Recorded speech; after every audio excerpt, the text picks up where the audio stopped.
So how does an AI actually learn? I mean, really, how does it go from making completely random guesses to getting things right, sometimes better than we can? Well, today we're diving straight into the heart of that process. We're talking about something called a loss function. It's kind of the secret sauce that tells a neural network just how wrong it is, which is the first step to it getting things right. Let's break it down. Right, so it all comes down to this one fundamental question. You know, when we're learning something, a teacher or a friend can just tell us, nope, that's not it. But a computer doesn't have that. So how in the world does it figure out that its answer wasn't just wrong, but how wrong it was? Here's our game plan. We're going to start with a network's very first clueless guess. Then we'll introduce this idea of loss as its scorecard. We'll actually walk through a simple calculation, see how that math translates into code, and then finally we'll see what the whole point of this is, the big goal. Okay, to really get our heads around this, let's use an analogy. Let's imagine a brand new neural network is like a student on the very first day of class. It knows absolutely nothing yet. Before a network has seen any data, its predictions are basically just wild guesses, right? It has zero experience to go on, so it's just throwing something at the wall and seeing what sticks. So on the one hand, you have a student guessing Berlin is the capital of France, and on the other, you have a totally new network looking at a photo of a cat and saying, I'm 25% sure that's a cat. Both are wrong for sure, but they give us a starting point. Now we just need a way to measure how far off they are. All right, so the network made its guess. Now what? This is where the magic happens. We need a way to grade that guess, and that's exactly what the loss function does. You can think of it as the network's official scorecard. So at its core, a loss function is just a fancy math recipe. It takes in two things, whatever the network predicted and what the correct answer actually is. It crunches the numbers and spits out a single value called the loss. That number tells us precisely how bad the prediction was. And here's the bottom line. A high loss score means the network's guess was terrible, way off. A low loss score means it was actually pretty close. It's getting warm. The goal always is to get that score as low as humanly, or I guess as low as machinely possible. Okay, theory is great, but let's get our hands dirty and see how this actually works. There are a ton of different loss functions out there, but we're going to look at a super common one called mean squared error, or MSE. Let's do a quick example.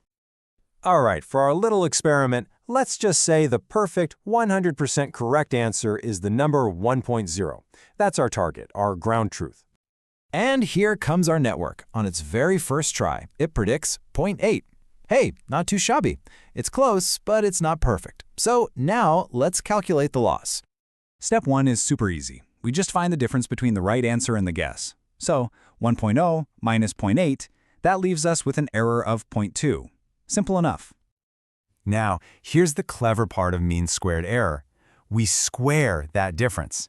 This does two really important things. One, it makes sure the result is always positive. But more importantly, it punishes big mistakes way more harshly than small ones. So a huge error gets blown up while a tiny error stays tiny.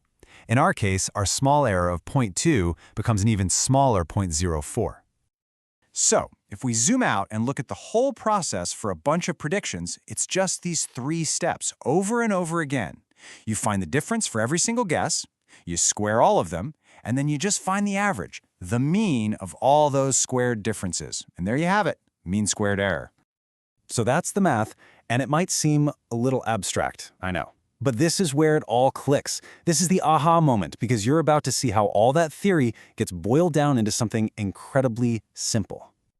Yeah, all that stuff we just talked about, finding the difference, squaring it, taking the average, giving the network a grade, you'd think that would be a whole mess of code, right? Well, it's not. It's this one line. In a popular tool like Kara, you literally just tell the model, hey, for your scorecard, I want you to use mean_squared error. And that's it. The computer handles all that math we just did automatically in the background. It's kind of amazing, really. Okay, so we know what loss is, and we know how to calculate it. But so what? Why do we care? Well, it turns out this one little number is the North Star for the entire learning process. It's the whole point.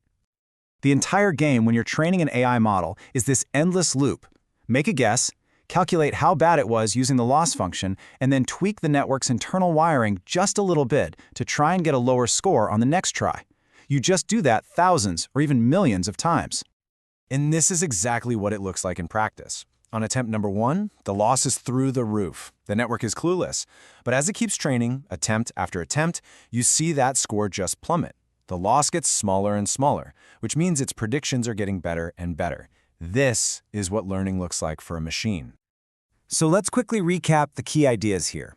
Loss is just a score for error. It's a single number that tells the network how wrong it was. The entire goal of training is to get that number as close to 0 as possible. And maybe the best part is, we tell the machine how to do all this with one simple command. But that leaves us with one final, really important question. The loss function is the grade. It tells the network, hey, you got an F on that last attempt.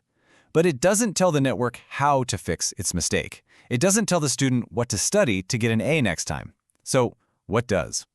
That's the mechanism that turns this score into actual learning. And that's exactly what we'll get into next time.